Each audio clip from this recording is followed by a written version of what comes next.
Hello everybody. Today I'm delighted to be at the home of David Clasper, who is the great nephew of Harry Clasper, the Tyneside rower, boat builder and innovator. So I'm going to ask him some questions really about his really well-known relative. I don't know how many of you in the Northeast know about Harry Clasper. If you don't know about him, then maybe shame on you, because he's one of our greatest sporting heroes. So hopefully during the course of this vlog you'll get to hear more about him and you'll be able to share the news about what he did in the 1800s. Okay, David, delighted to meet you and come to your house today to talk more about Harry Clasper. I understand you've written 2 books about him, but first of all, would you just like to tell us, how you started, where all this started for you? It all started as a young boy. I used to go around to my grandma's, who lived in the next street from us in the West End of Newcastle, and I would sit there and I was fascinated when they got on about the brothers, talking about the stories of the exploits and what have you. And the more and more it went on, the more interested I became. But it wasn't until the early 80s that we really got involved. Along with my wife Jean, we started visiting libraries. We went all over the country, graveyards, lovely place on a Sunday. When I was chucking it down the rain, we would spend many a time looking at gravestones and trying to get as much as we could put together. And we went far afield. We even went down to the Thames, because we knew a lot of the exploits took place on the Thames. But the more and more information, I felt there's got to be a book here. In essence, can you, for our audience, just describe Harry Clasper and what he did? Well, Harry Clasper, without a doubt, he started off working in the pits at Jarrow as a young boy. The family lived in Dunstan. That's where he originated from, in Dunstan. And at the age of 2, along with the rest of the family, they moved down to Jarrow, where his father sought work in Jarrow pits.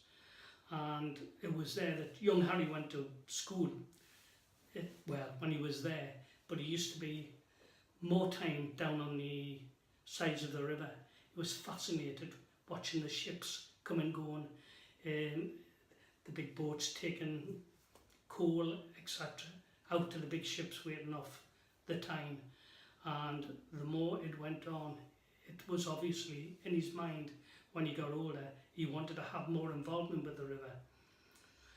At the age of 15, he left school and sadly had to go and work down Jarrow pits to help his father feed a large family that they had.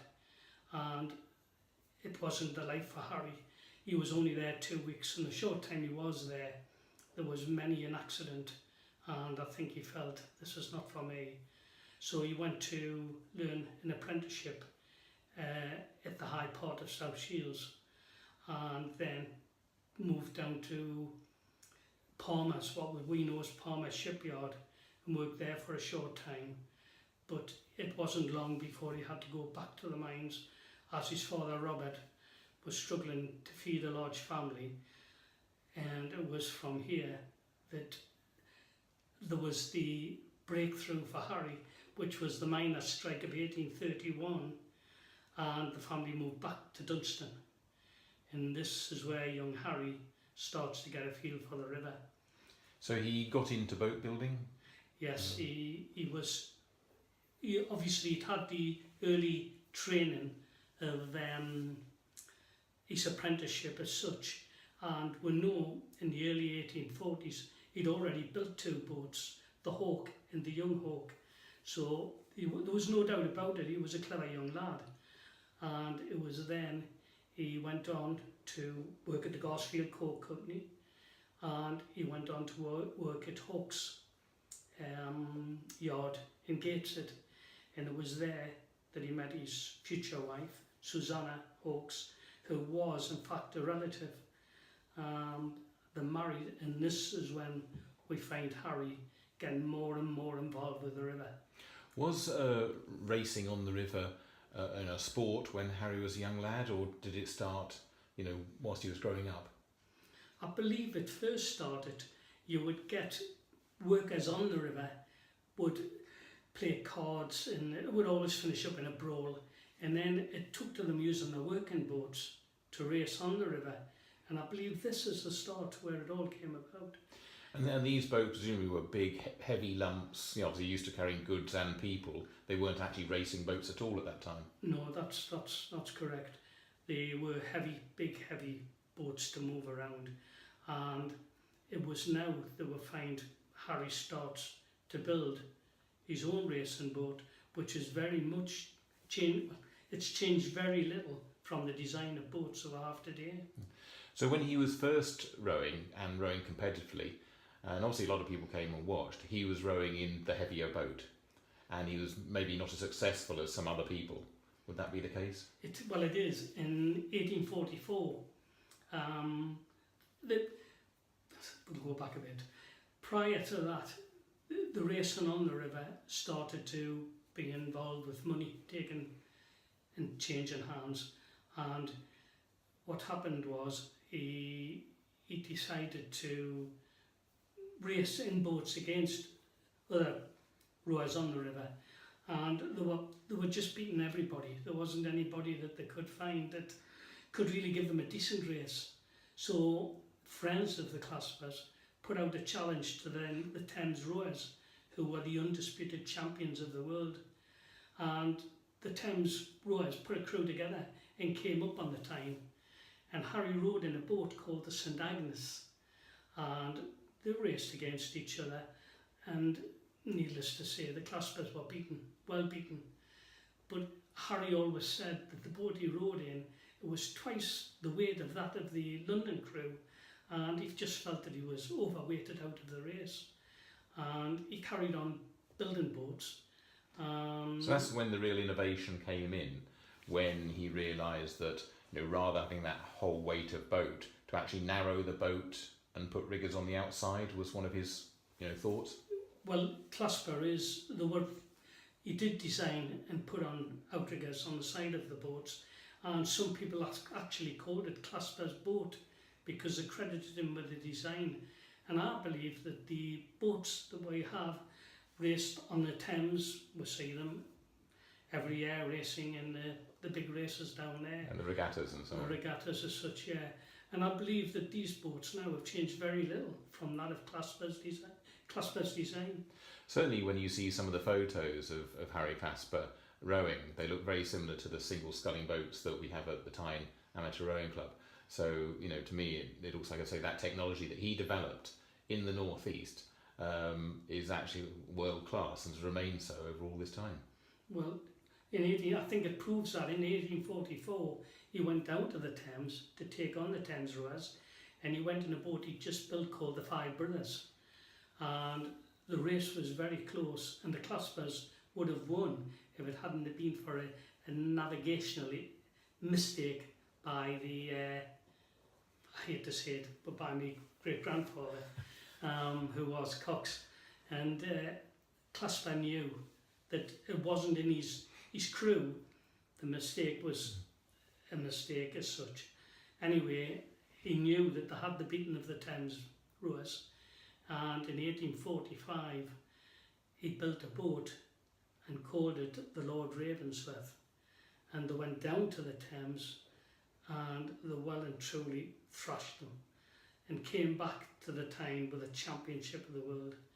And they say the scenes on Tyneside that day will never ever be repeated. The whole city came to a standstill to welcome the lads home. Well, they might be repeated at some point in time if Newcastle manage to win the Premier League, but that seems a long way off. So where we are at the moment is that Harry's been successful down in London. He's come back to the northeast, continues to win races, and actually builds up a number of pubs as a result of prize money. I think that would have a lot of bearing on it. I believe personally, like the idea of getting into having pubs as such, running pubs, was that his wife could do the work of running the pubs, as every good wife should do, and he would spend time building boats, not only for himself, but for other people that had customers, not only in this country but from all over the world, wanted to buy a Clasper boat. He was so popular, but they just went from strength to strength in that respect. So the boat building actually gave him the money to buy the pubs more than, say, the prize money from racing? I think so, but I don't think he actually owned any of the pubs till he was presented with the Clasper Hotel on Scotsford Road. They collected money from all over the city because they felt he was such a hero and it brought so much success to the Tyne, not only the Tyne but Newcastle as well. He brought so much success there, so they felt that they would have a collection and they put little boxes in pubs all over the city. They went round the city collecting, and they got enough money to purchase them the Clasper Hotel, which was on Scotsford Road. It just shows people in those days recognised that here you had a leading person who, obviously a great innovator, great boat builder, and he actually brought wealth and prosperity to the city as a result of that, an attention to Newcastle. I think there's no doubt about that. I mean, the name Clasper was known not only in this country, but as I've said, all over the world. He was building boats for clubs in Australia, Canada. They were all wanting a Clasper boat, and he still is credited with the design of the outrigger as we know it today. Yeah. So sadly, obviously, Harry passed away in the age of 58. Can you just tell us a bit about his passing away and what happened? 1870, but at the age of 58. Yeah, at the age of 58, yeah. Sorry. And can you just tell us a bit about what happened when he passed away? Because it's quite an amazing thing to happen to anybody. Well, by this time he'd now moved to the east side of the city and was living in a pub called the Tunnel Inn on Tyne Street, which would be down near the docks in the Usburn area. The day word got out that he had died, the whole city went into mourning, and there were so many people wanted to attend his funeral that they had to put the funeral procession and the funeral itself back another fortnight to allow people from not just this country but from other parts of the world to attend his funeral. The funeral itself wasn't planned until about 3 o'clock in the afternoon, but people started gathering at his home in Tyne Street at about 10 o'clock in the morning, and the crowds were getting so big that they had to bring in the local constabulary to help keep the crowds ready for when the hearse moved off. How many people do people think actually came to the funeral? Well, it's estimated by the local papers that up to 130,000 actually paved the way for the funeral procession, which went up Tyne Street. It went along what was called the New Road, which we would call City Road. It then went up Gibson Street up onto Newbridge Street. It carried along Newbridge Street all the way until it got to Dean Street, went down Dean Street to the quayside. Again, a large constabulary force was brought in to make way to allow the procession to move towards the quay. They felt it appropriate for Harry to make the final journey in a boat upriver to Wickham, where he was to be buried in Wickham churchyard, and his gravestone still stands there today. I mean, it's clear that in those days everybody realised him as a hero of the area, and sadly, obviously, rowing fell out of popularity as a public sport. Football took over and other sports took over, and maybe some of the memory of Harry has been forgotten about in the northeast. But obviously you've helped bring that back. You've written 2 books on it, one Hero of the North and the other one Rowing a Way of Life. And there's also a play on it now. If you can just tell us a little bit about that. Well, the books, it was a pleasure to write because I've fully enjoyed them. We've done a lot of research, but about last year, I think it was, Ed Woff, the playwright, the local playwright, got in touch and was planning on doing a play on Harry Clasper, and he brought out Hathaway Harry, which toured the area to large audiences, and I was there myself at the Theatre Royal when the play was put on, and the standing ovation at the end was just unbelievable. So I think so it's been great talking to you about Harry. I think everybody will see the passion you have for the man. For me, obviously, a great rower, but more importantly, a great innovator, and that's what the North been known for. Stevenson, Armstrong, people like that, and alongside them, Harry Clasper, innovator and sportsman. So thanks very much, Dave. You're welcome.